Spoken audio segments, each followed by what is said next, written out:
is Jenny, and the topic of the research I'm going to present today is Fashion and Frequency of Purchase, Women's Wear Consumption in Britain, 1961 to 2001. And this research is from the Journal of Fashion Marketing and Management in 2008. Here's the content of my presentation. First is the introduction, followed by methodology, results, conclusion, and the final part is my reflection. Historians, sociologists, and linguists of fashion have long discussed the use of clothing as a tool of displacing one's identity.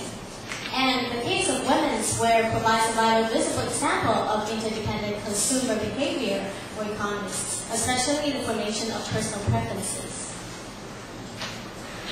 Okay, and clothing has quite a peculiar trait.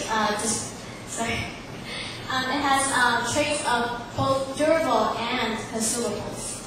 As a durable good, its character can last for many years, and it can also be replaced by consumables as a consumable.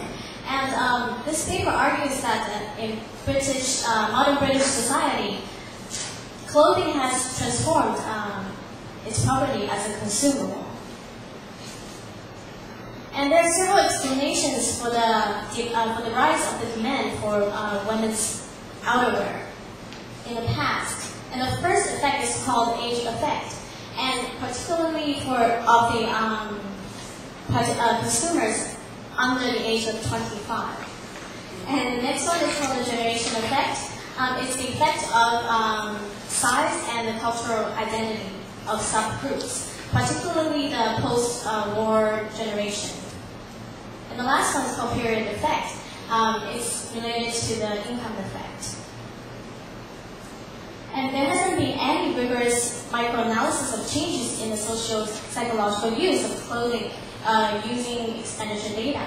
Also, consumption economists in the past showed little interest in the patterns of changes in purchase frequency. Instead, they focused on the development of demand models which eliminate the effect of infrequency, which they saw as a problem, and this could lead to biased conclusions. Therefore, the purposes of this research are to model the relationships between women's outerwear consumption, frequency of purchase, and consumer profiles. Also, to analyze historical changes using repeated cross-sectional data on household expenditure. And family expenditure survey in UK is a continuous survey conducted by the government with an annual sample of 10,000 households. And the response rates were above 60%. The respondents were asked to provide information on households and income during an interview. And also they were asked to keep a detailed expenditure diary for 2 weeks. And the FES extracted by the author included female aged between 16 and 54, and include information on personal women's outerwear expenditure, household disposable income, and other demographic characteristics. And the sample size was over 22,000 observations with 8 cohorts with 10-year intervals. And this is for the first two analyses. And the last analysis has over 45,000 observations and 22 cohorts with 5-year intervals.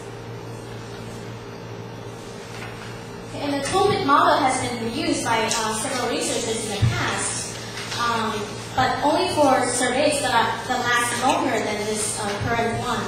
But the Tobit model will not be useful in this case because the zero expenditures can be due to the short survey period in this research, and not to the economic circumstances in a Tobit assumption.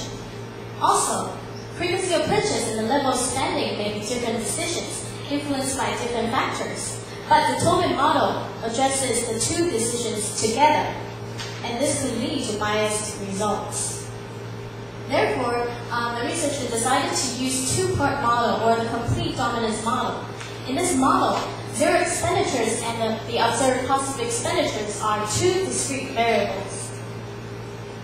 And it also uses two equations, or the two models, profit and ordinary least square models.